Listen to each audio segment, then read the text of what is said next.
Do you feel like you're just over needed sometimes in your family?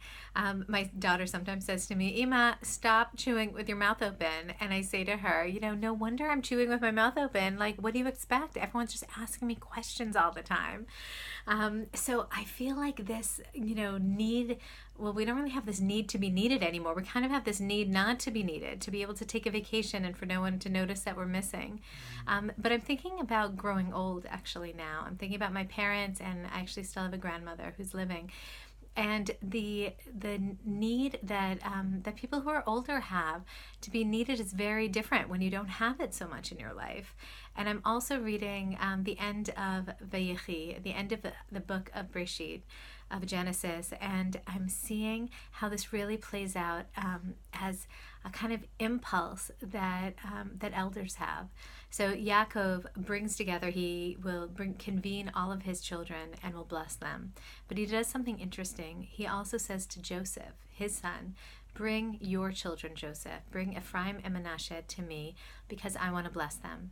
And so he brings them together and he offers them a blessing. But before he does, he has this really interesting formulation. He says, bring Ephraim and Manasseh, who were born in the land of Egypt, and they are mine, as Reuven and Shimon will be mine.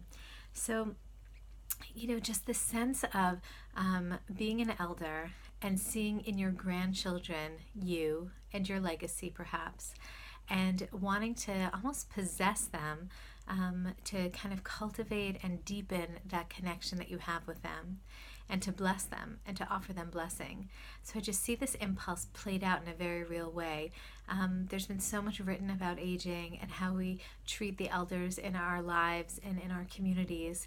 And so I encourage us now this week, at the end of the book of Genesis, when the blessing of an elder is offered and is opened, for us to seek that out actually in the elders in our lives, whether our parents, grandparents, other elders, seek out their wisdom, seek out their advice, seek out their blessing, and write in and tell us how it goes. I would love to hear.